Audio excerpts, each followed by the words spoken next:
Hello, welcome to Cyclotron's Emporium of gently used OEM motorcycle parts. We have a variety of parts for your motorcycling needs. For example, shocks, fenders, lighting, seats, and more.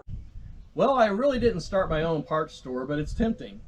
I suspect many of you, over the years, if you've owned motorcycles and you've made upgrades, you end up accumulating a lot of parts, a lot of leftover parts. In the case of this motorcycle that I bought new, before it left the dealership, I had upgraded from halogen to LED headlights to LED turn signals, and I upgraded to a heated touring seat. And then I had all these leftover stock parts. It occurred to me that, maybe I'll hang on to these parts after I ride this bike for many years. Maybe I'll restore the stock parts and sell the upgraded parts on eBay. Or maybe I'll just sell the leftover stock parts right out of the gate or give them to a friend. There was one upgrade that I realized I needed in pretty short order, and that was to upgrade the shocks. I went from the stock 12-inch shocks to 13-inch performance shocks. Those were made by Russ Ornament. Those were $950 shocks. What do you think the value of the OEM shocks were? I'm just guessing, but say $500. So I'm in $1,450 in shocks on this bike, but I'm only using one of them, one set of them. So wouldn't it be nice, instead of basically buying two sets of shocks, that the dealer allowed you just to pay the upgraded fee? So, okay, I'll buy the stock bike, and for $450 more, I want the high performance shocks, and you can take the stock shocks and do what you want with them. I mean, I'm just curious, what do people do with all their leftover parts? I mean, I've got maybe some friends that would need them, or maybe I'll sell them on eBay. I commented on one of my recent videos where I did a demo day on some Indian motorcycles. I was surprised at the setup on some of those bikes. They just weren't very comfortable for me. And I'm more or less a typical height for a male rider at 6 foot tall.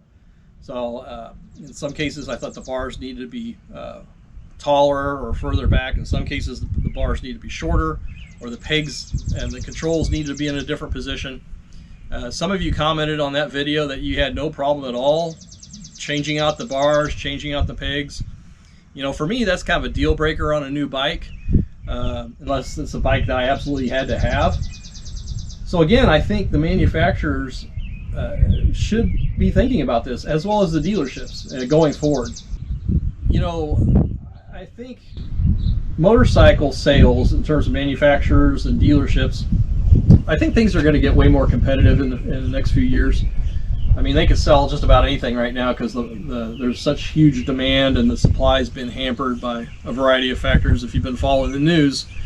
But I think after a few years, things will get back to normal, more or less, and manufacturers and dealers are going to be chasing a smaller and smaller pool of customers, and I think they need to think about offering more for the customer. For my work, we use off-road 4x4 vehicles, and we really need good off-road tires for that application. And since I live in an urban area, the way the trucks come from the dealership, they just have kind of all-weather tires. They're not really heavy-duty off-road tires at all.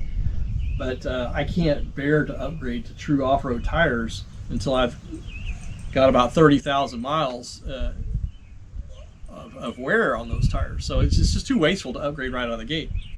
So I kind of wonder too, I know people upgrade for a variety of reasons. It's a combination of safety and comfort.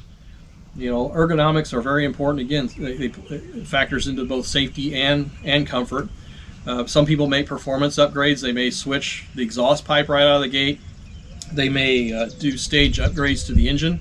What do you do with all those leftover engine parts? The only manufacturer I know of that really addresses the ergonomic issue right out of the gate, that's Kawasaki with their 650 Vulcan. If you buy a Vulcan, they've got a setup procedure where you can adjust the bars, you can adjust the controls and the foot peg position, and you can adjust the seat. And these are one-time adjustments, and they don't charge you any extra for that. There's a Harley salesman on the West Coast. I like to watch his videos because he does videos of new Harleys as they come off the truck, you know, the latest and greatest. And what struck me is how complete these bikes are when they come off the truck. You know, they're on a metal pallet, they're wrapped in plastic. I saw a touring bike recently come off a truck. You know, all that had to be done, it looked to me, was to put the windscreen on. Most dealers charge a $350 to $500 setup fee for a new bike. Well, what are they doing for that kind of fee?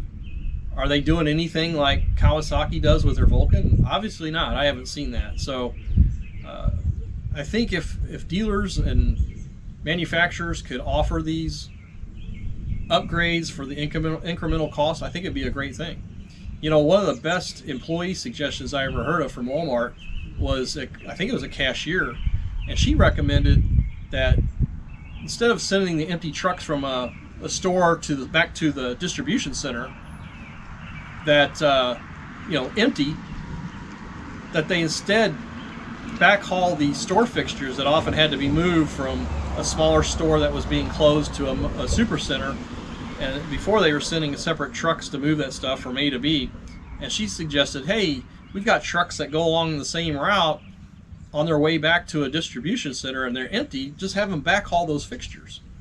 So the thought occurred to me, what if you have dealerships accumulate these OEM parts? I mean, they're factory certified parts, they're coming off a bike at a licensed dealership. They can vouch for the